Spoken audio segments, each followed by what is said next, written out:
Hello everyone, मैं हूं ममता Patil, Mumtaz art की फाउंडर। आप सबका स्वागत करती हूं। आज मैं आपको बताने वाली हूं कि हैंडराइटिंग अच्छी होने के क्या क्या फायदे हैं। पॉइंट नंबर 1, पहला इंप्रेशन, मतलब जो फर्स्ट इंप्रेशन होता है ना, वो देखो। जब कोई आपका लिखा हुआ देखता है तो पहले ही मिनट में आपका इंप्रेशन बन जाता है। सुंदर और साफ हैंडराइटिंग देखकर लोग सोचते हैं कि ये बच्चा बहुत समझदार और साफ सुथरा काम करता है। पॉइंट नंबर 2, एग्जाम के मार्क्स। एग्जाम में अगर हैंडराइटिंग अच्छी हो तो टीचर को पढ़ने में आसानी होती है। जब टीचर को सब समझ आता है तो वो मार्क्स भी खुशी खुशी दे देता है।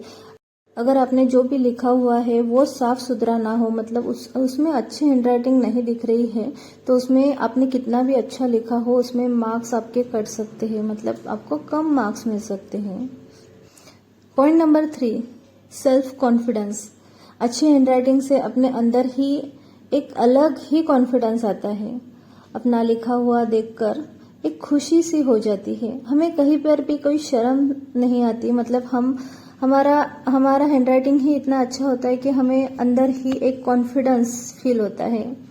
तो देखो, ये जो बातें हैं, स्पीड, मतलब जो हम लिखते हैं ना, तो स्लोली लिखना ठीक है। स्टार्टिंग में हम स्लो लिखते हैं, लेकिन कभी कभी हमें फास्ट लिखना चाहिए, लिखना पड़ता है, बट हम नहीं लिख पाते फास्ट, क्योंकि फास्ट लिखने से हमारा हैंडराइटिंग अच्छा नहीं रहता, उसमें कुछ ना कुछ गड़बड़ हो जाती है। तो फिर आप स्टार्टिंग में क्या करो, जब आप प्रैक्टिस कर रहे हो अच्छे से, तो जो बेसिक शेप्स है ना, उसको अच्छे से आप लिखना चालू करो, जैसे कि आपको दिख रहे हैं स्क्रीन पर। उस तरह के शेप अगर आपने अच्छे से लिख दिए तो मतलब उसकी प्रैक्टिस कर लो, क्योंकि बेसिक रीजन ही होता है, जो हम ABCD लिखते हैं उसके अंदर जो बेसिक शेप्स होते हैं उसका बहुत बड़ा हाथ होता है। अगर ये बेसिक शेप आपके क्लियर ना होना तो आपका हैंडराइटिंग कभी भी अच्छा नहीं हो सकता। तो देखो, बेसिक शेप के साथ साथ स्पीड। अब चलो स्पीड पर आते हैं, जो कि स्पीड होना बहुत जरूरी है। तो स्पीड स्टार्टिंग में मत बढ़ाओ, स्टार्टिंग में स्लो ही लिखो। जैसे आपको कॉन्फिडेंस बढ़ जाता है कि हाँ अब मैं अच्छे से लिख सकता हूँ, तो धीरे धीरे करके अपनी स्पीड बढ़ानी चाहिए। एकदम से अगर आप बहुत स्पीडली लिखोगे तो आपका हैंडराइटिंग अच्छा नहीं रहेगा, वो दिन ब दिन बदलता जाएगा, मतलब अच्छा नहीं होता जाएगा। तो आपको स्टार्टिंग में स्लोली लिखना है, बाद में आपको धीरे धीरे स्पीड बढ़ानी है, टाइम लगा कर लिखना है जो भी लिखना है वो। तो देखो, जो भी हम ABCD लिखते हैं ना, उसके अंदर बेसिक शेप का होना, मतलब बेसिक शेप अपने आपकी क्लियर है ना, तो आप कुछ भी लेटर बहुत आसानी से लिख सकते हो। यहाँ पर तो देखो, मैंने कुछ ऐसे ही यू है ABCD लिखकर दिखा रही हूँ आपको, बट मैं इसका एक एक पार्ट लेकर आऊंगी आपके सामने। एक एक चीज किस तरह से लिखी जाती है बड़ी डिटेल्स में समझाने वाली हूँ। तो इसमें सिर्फ ABCD मैंने इस वीडियो में दिखाई हुई है, बट बहुत इम्पोर्टेंट टॉपिक है। देखो, स्पीड के बारे में तो हमने जान लिया, बट क्लियरली लिखना वो भी बहुत इम्पोर्टेंट है। जैसे कि लेटर्स के बीच में जो गैप होता है, वो गैप मेंटेन करना बहुत इम्पोर्टेंट है। अगर गैप अच्छे से नहीं रखोगे और हैंडराइटिंग कितना भी अच्छा हो आपके लेटर्स, तो भी उसमें काम नहीं चलने वाला। इसीलिए गैप्स का भी उतना ही इम्पोर्टेंस है। जैसे कि हम यहाँ पर ABCD अभी फिलहाल लिख रहे हैं, तो उसके लेटर्स की लाइंस देखो, प्रॉपर स्टैंडिंग लाइन है, प्रॉपर स्लिपिंग है, जो सर्कुलर शेप है वो प्रॉपर सर्कुलर है। ऐसी सारी चीजें अगर आप देखोगे ना, तो बहुत अच्छे से आपके लेटर्स बनेंगे। और बिल्कुल चिंता करने की जरूरत नहीं है, आने वाले सारे वीडियोस के अंदर मैं हर एक चीज तो आपको वैसे भी समझाने वाली ही हूँ। हैंडराइटिंग सिर्फ स्कूल के लिए ही नहीं, जिंदगी भर में काम आने के लिए होती है। जैसे कि स्कूल के टाइम में तो स्कूल में आती है, जब हम ऑफिस जाते हैं कभी कोई लेटर्स लिखना पड़ता है, कुछ भी अगर कहीं पर भी कुछ भी लिखने की जरूरत पड़ती है ना, तो तब हमारा कॉन्फिडेंस बढ़ता रहता है। अगर आपकी अच्छी हैंडराइटिंग हो, अगर आपको किसी को इनविटेशन कार्ड देना है, उस पर अगर आपने अच्छे से बहुत ब्यूटीफुली अपना आपका नाम लिख दिया, सामने वाले को हैप्पी बर्थडे लिख दिया, या फिर कुछ भी ग्रीटिंग्स वगैरह लिख दिया, तो आपका अंदर से फील होता है कि नहीं, मेरी हैंडराइटिंग बहुत अच्छी है। अगर उसके उलट अगर आपकी हैंडराइटिंग अच्छी नहीं है, तो फिर आपको हो जाती है परेशानी कि अरे मेरी हैंडराइटिंग अच्छी नहीं है, तो मैं एक काम करते हो, मैं किसी से लिखवा लेता हूँ।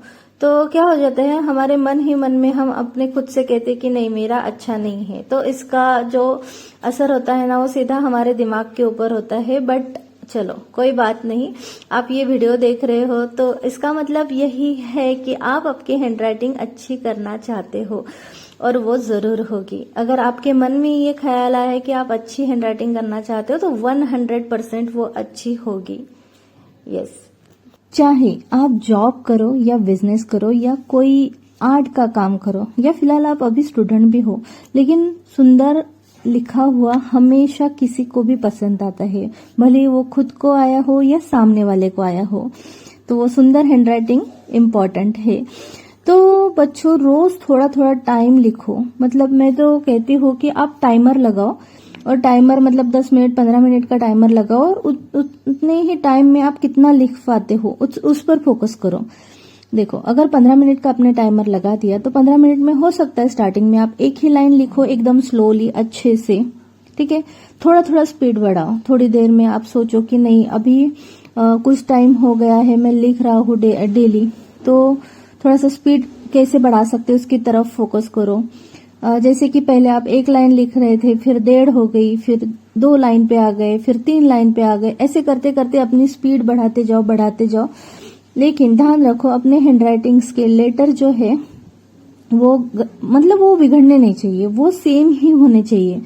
देखो जो भी आप लिखते हो ना उसका प्रोपोर्शन होना बहुत जरूरी है। जैसे कि कौन से लाइन पर उसकी हाइट कितनी है, उसकी विड्थ कितनी है, सारे लेटर्स फैमिलियर दिख रहे हैं कि नहीं।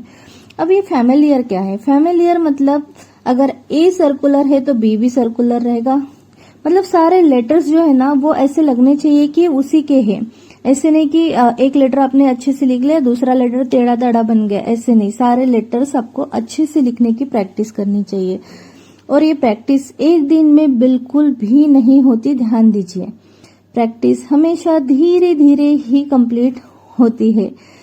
तो आई होप कि आप समझ रहे हो कि मैं क्या कहना चाहती हूँ। तो धीरे धीरे अपनी हैंडराइटिंग अच्छी करो और स्पीड भी बढ़ाओ, और बहुत आसान है, बस थोड़ा सा आपको एफर्ट्स लेने पड़ेंगे। डेली 15 मिनट टाइम निकालो, हो जाएगा। याद रहो आपकी हैंडराइटिंग आपकी पहचान है। चलो फिर मिलते हैं नेक्स्ट क्लास में। अभी नेक्स्ट क्लास में मैं हर एक लेटर एक एक वीडियोस में बड़े डिटेल्स में समझाऊंगी। Bye bye.